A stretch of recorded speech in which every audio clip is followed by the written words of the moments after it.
네, 안녕하세요. 5월 8일 목요일 짱목과 말순수다의 시간입니다. 네, 오늘 어버이 날인데 여러분 주변에 어버이들에게 감사하는 마음을 전하시면 좋겠습니다. 네, 오늘 주시는 말씀은 창세기 42장 18절부터 25절의 말씀인데요. 하나님 말씀을 보시겠습니다. 사흘 만에 요셉이 그들에게 이르되 나는 하나님을 경외하노니 너희는 이같이 하여 생명을 보전하라. 너희가 확실한 자들이면 너희 형제 중 한 사람만 그 옥에 갇히게 하고 너희는 곡식을 가지고 가서 너희 집안의 굶주림을 구하고 너희 막내 아우를 내게로 데리고 오라. 그러면 너희 말이 진실함이 되고 너희가 죽지 아니하리라 하니 그들이 그대로 하니라.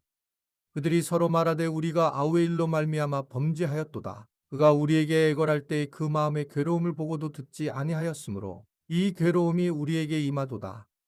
르우벤이 그들에게 대답하여 이르되 내가 너희에게 그 아이에 대하여 죄를 짓지 말라고 하지 아니하였더냐. 그래도 너희가 듣지 아니하였느니라. 그러므로 그의 핏값을 치르게 되었도다 하니 그들 사이에 통역을 세웠으므로 그들은 요셉이 듣는 줄을 알지 못하였더라. 요셉이 그들을 떠나가서 울고 다시 돌아와서 그들과 말하다가 그들 중에서 시므온을 끌어내어 그들의 눈앞에서 결박하고 명하여 곡물을 그 그릇에 채우게 하고 각 사람의 돈은 그의 자루에 도로 넣게 하고 또 길 양식을 그들에게 주게 하니 그대로 행하였더라.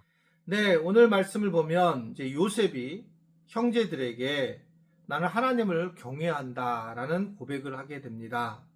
그리고 막내를 데려오면 죄 없는 자로 인정하고 살려주겠다라고 하는 것을 조건을 제시하자 형제들이 마침내 회개를 고백하면서 우리가 아우에게 죄를 지었다라고 하면서 눈물을 흘리게 됩니다.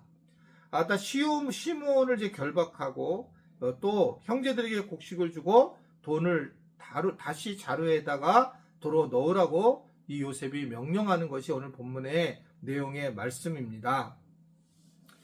요셉은 하나님을 자기는 경외하는 자다라고 그렇게 얘기를 하고 있어요. 오늘 18절에 보면 제3일에 요셉이 그들에게 이르되 나는 하나님을 경외하노니 라는 겁니다. 사실은 요셉은 굉장히 높은 위치에 있었고 그들을 심판하는 그 위치에서 죽일 수도 있었고 감옥에 갇힐 수도 있었어요. 그런데 그의 고백은 하나님을 경외한다 라는 고백을 형들에게 하고 있다는 겁니다. 이 말은 나는 너희를 갖다가 정말 감정적으로 보면 너희를 감옥에 가둬서 죽이고 싶지만 하나님을 나는 믿는 사람으로 나는 하나님의 은혜를 나는 택하겠다. 내가 복수보다는 나는 하나님 주신 은혜에 만족해서 그 은혜를 택하겠다라고 하는 고백을 하고 있는 겁니다. 여러분, 하나님을 정말 두려워하는 사람들은 그것에 대해서 사람으로 하여금 더 살리는 일을 하지 결국 파괴시키는 일을 하지 않는다라고 하는 것을 분명하게 말씀을 하고 있는 것입니다. 여러분, 우리가 어떤 일을 하든지 간에 사람을 살리는 일이 너무 중요한 거고 하나님을 믿는 사람들은 이것들이 굉장히 중요하다라고 하는 것들을 생각할 수가 있어요. 하나님을 믿는 사람들은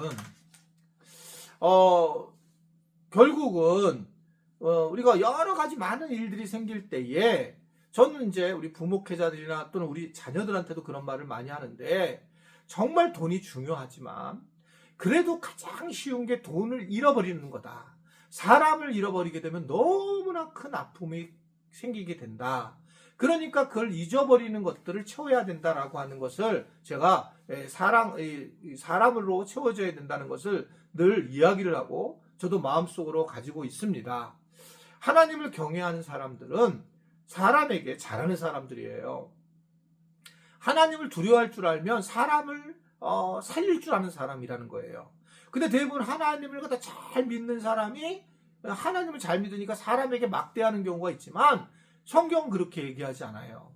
이 요셉도 하나님을 경외함으로 형들에게 대해서 사랑하고자 용서하고자 하는 마음을 가지고 있다라고 하는 겁니다. 내가 권력을 갖거나 내가 힘을 가질 때 그런 마음을 가지고 살아가야 된다는 거예요.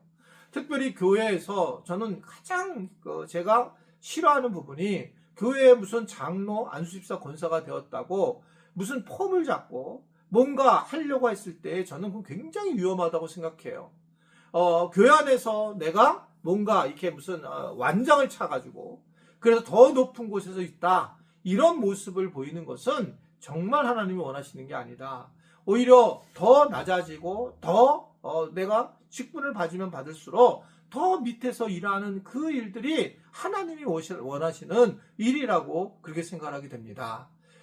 그래서 이제 뭐 우리 교회에서는 뭐 예를 들면 뭐 다른 교회는 장로님실 따로 있고 뭐 안수집사님 권사님 따로 있는데 저는 결코 그거를 내가 만들지 말라고 그랬어요. 그것은 왜냐하면 우리가 사역으로 가는 거지 내가 뭔가 직분이 돼가지고 거기서 내가 높은 어떤 위치에 있다라고 하는 것은 그것은 세상적인 생각이지 하나님이 원하시는 생각이 나는 결코 아니라고 생각하게 됩니다. 우리가 하나님을 정말 믿게 되면 이 원수를 갚으려고 하는 것이 아니라 자비로움을 택하고 있다라고 하는 것을 말씀을 하고 있는 겁니다. 이러한 은혜는 어떻게 되냐면 나중에 상대방에게도 회개를 만드는 그러한 과정으로 나타난다는 거죠. 오늘 보면 창세기 22장 42장 21절에 보면 우리가 아우에게 범죄하였도다. 또 24절을 보면 요셉이 그들을 떠나가서 울고 다시 돌아와서 그들에게 말하고 라고 하는 것을 이야기하는 장면이 나옵니다. 결국 죄에 대한 그런 부분들이 터져 나오게 되고 결국은 이러한 부분에서 죄로 고백하게 되었을 때에 요셉도 자기의 마음을 보이면서 감정에 목받쳐서 자리를 피하고 그는 오면서 요셉은 조용히 이제 용서를 준비하는 그런 모습을 보이게 됩니다. 그리고 좀 더 은혜를 베풀어 주시는 그런 모습을 갖게 되는 게 오늘 본문의 내용의 말씀입니다. 하나님의 은혜를 받았다면 그 은혜는 우리 사람에게 흘러야 돼요. 내게 상처를 준 사람에게 흘러야 되고 내게 아픔을 준 사람에게 흘러야 되고 그래서 그 사람은 회개할 기회를 가져야 되고 이것이 하나님 믿는 사람들의 모습이라는 것을 분명히 알 수 있는 우리 지체들이 될 수 있게 되기를 바랍니다. 오늘 어버이날을 맞이해서 이러한 사랑이 부모님들과 자녀들 사이에 일어날 수 있도록 여러분들이 최선을 다하고 그러한 하나님을 사모하는 그런 마음을 가지고 잘 행복한 그런 부모 관계가 되기를 주님의 이름으로 부탁을 드립니다. 기도하겠습니다. 부모님들과 자녀들 관계가 어려울 분들이 많이 있습니다. 상처도 받은 분들이 많이 있고 또 자녀들로 인하여 속상한 분들도 많이 있습니다. 하나님, 우리 교회 지체들이 하나님을 잘 믿으면 믿을수록 용서해주고 또 이해해 주어서 아름다운 그런 관계들이 형성이 되는 우리 교회가 되도록 주님이 함께하여 주옵소서. 예수님의 이름으로 기도드리옵나이다. 아멘.